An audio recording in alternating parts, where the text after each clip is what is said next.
Good morning, hi and welcome to the vlog. I'm Tova, this is ParentXP. At the moment Elin is in hospital, she's been in for 4 nights now, and I thought I would take this opportunity to record a Child in Hospital 101, the tips and tricks that we use to cope when we have this situation. So that's coming up right now.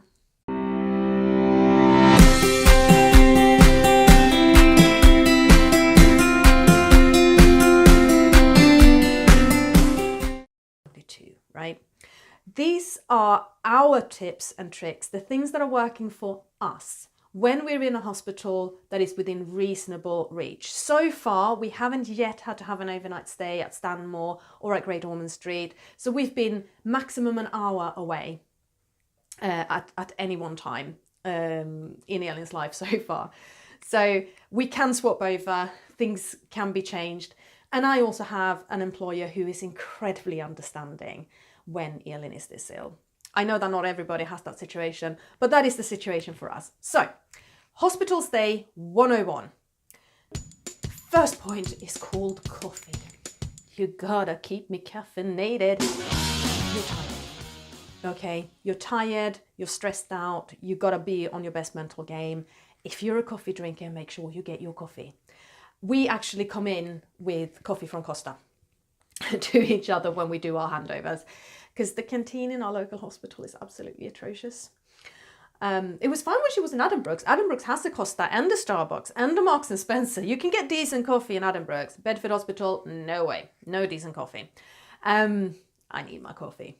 All right. Point number 2 is have an SOP, a standard operating procedure, and make sure that you are both clear of what that is. At the moment, ours is one parent stays home for 24 hours, the other parent stays in hospital for 24 hours, and we swap over. So one of us is with Alice, the other one is with Elin. And we swap over at lunchtime. So the parent who's been at home comes in, usually with Alice, unless we have a babysitter, comes in with lunch and coffee. We do our handover in the hospital. We talk about how the night's been and, you know, any changes and things we need to remember to talk to the doctors about and things we need to remember for Alice. And then we swap over and the other person goes home. So we get at least 1 night at home. Now, in an ideal world, the parent sleeping at home should be getting a decent night's sleep. Last night, Alice was not sleeping. She was screaming and tossing and turning and being very, very needy. Elin was completely knocked out. So Rob was in hospital and actually had a decent night's sleep. I was at home. I am so tired. I'm looking forward to going into hospital. How bad is that? But that is currently our standard operating procedure. There are obviously some changes and swaps and things happening depending on what kind of help we can get. And that leads me to point number 3. Say yes to help and ask for help. All right. We have had some very kind offers of babysitting that we've taken up. The family support officer from Bedford and District Cerebral Palsy Society, which is our local complex needs charity that we do a lot of stuff with. Anyway, family support officer, her name is Rachel. She's sitting in hospital with Elin right now. Both Rob and I are home. And Alice is with my friend. So it's just me and Rob at home. I can't believe we've managed to land ourselves such a cozy situation on a hospital day. But today we have. Say yes to the help and ask for help. There are staff available in the wards in hospital to sit with your child so you can go for a wee. Or make yourself a cup of tea, or just breathe some fresh air. With Elin, she has been really, really ill this time around. She's been really sick, and whenever she's been sick, because it's so painful, she's been spasming and ending up on her back. So we haven't been able to leave her. We haven't been able to sit away from her, actually, as in leave her for even a few seconds. We've had to be able to hold her, because as soon as she's sick, we've had to move her over on her stomach, or force her into a sitting, leaning forward position, because otherwise she would choke and it would be really unsafe. So, yeah, you have to get a few minutes break, even in those situations. There is staff available at the hospital to help you out. Get that help. Another part of the standard operating procedure is what to pack, but this is kind of my point 4, I think, am I up to 4? I think I'm on point 4.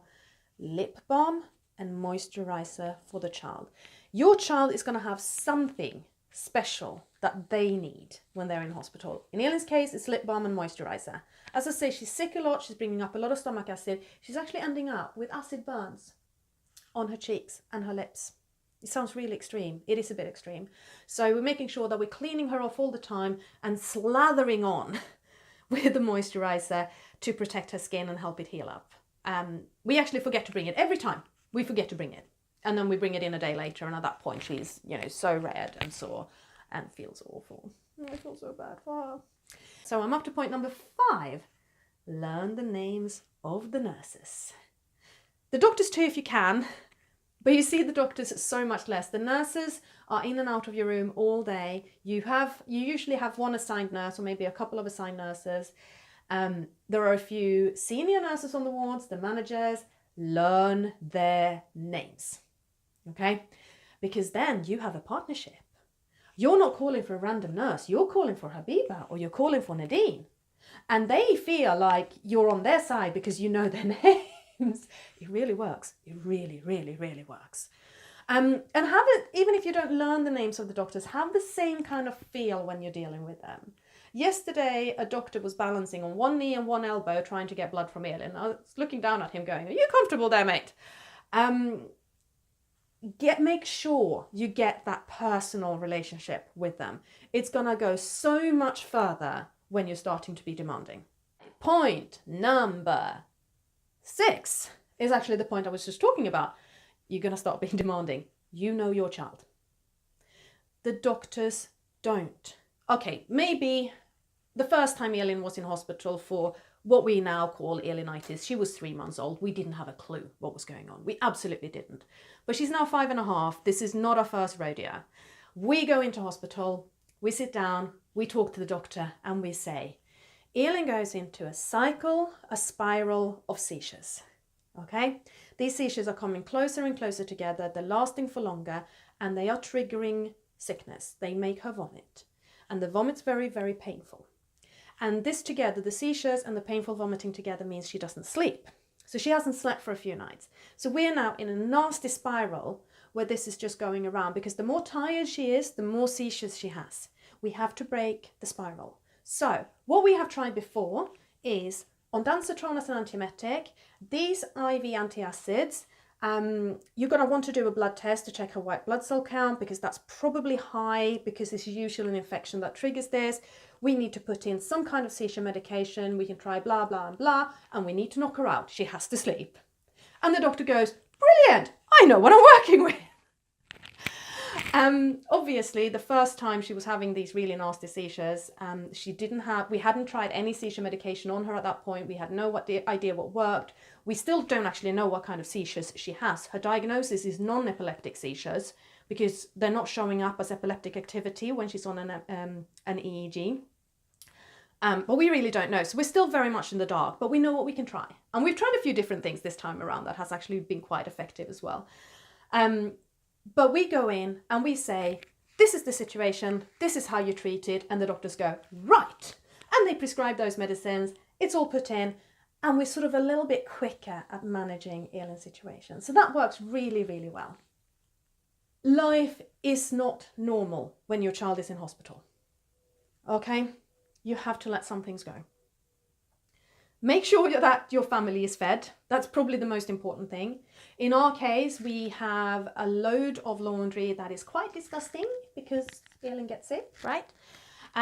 So we're trying desperately to keep on top of the laundry, and we can just about manage to empty and refill the dishwasher once a day.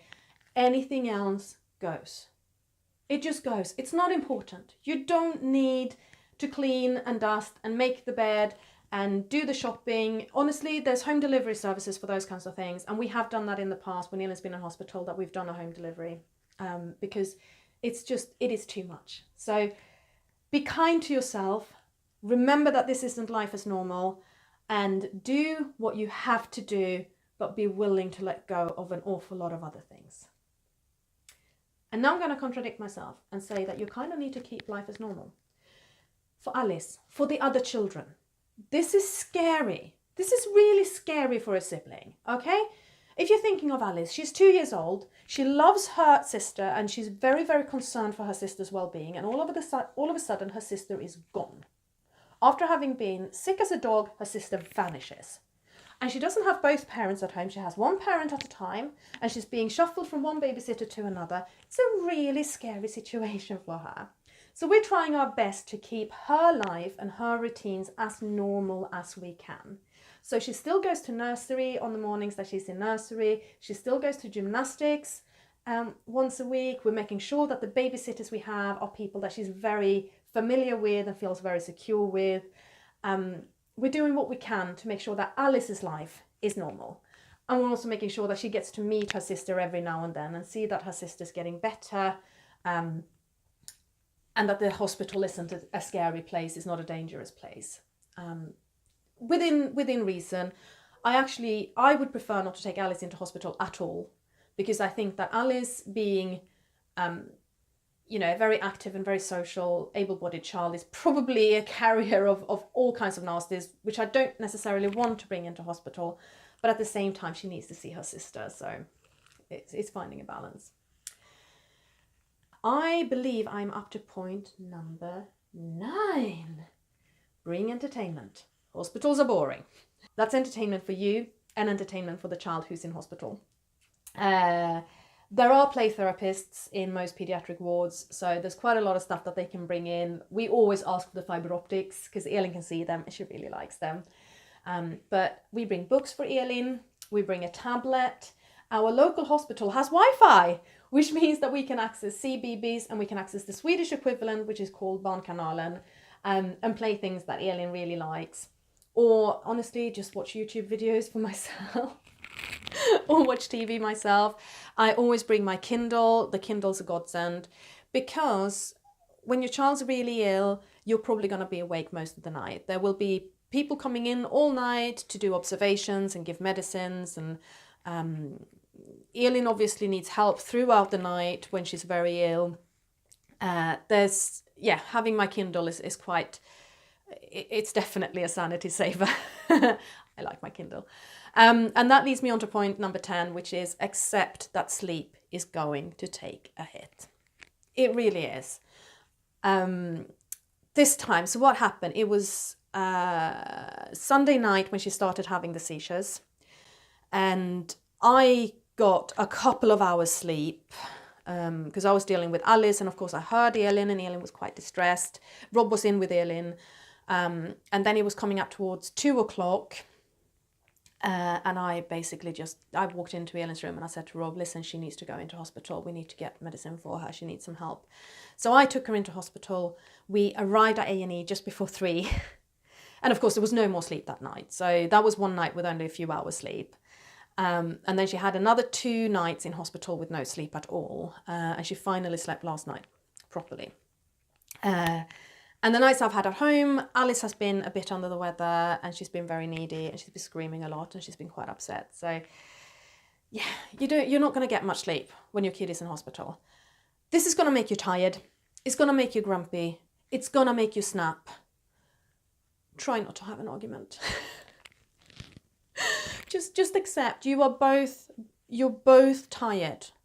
You're both snappy. You're both irritated. Take a deep breath and move on. So those are my 10 top tips for having a child in hospital. And the fact that you sleep so little just brings me straight back to number 1 again, which is coffee. And I have a mug sitting on the windowsill right here. So I'm going to finish this vlog, have my coffee, have a chat to Rob now that he's home. He's sitting upstairs and working away. And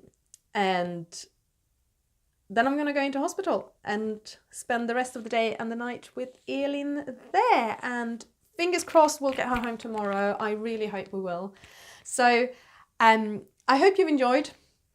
As I said, I know that this doesn't work for everybody. If you're in a hospital far away, it might be very different. If you're a single parent, it will obviously be very, very, very different. So what are your tricks for surviving your child being in hospital? What do you use? What do you bring? How do you cope? Comment down below and let us know. And if you're not subscribers already, hit that subscribe button so you can follow Elin and our journey through life as a special needs family. Thank you so much for watching. Bye bye.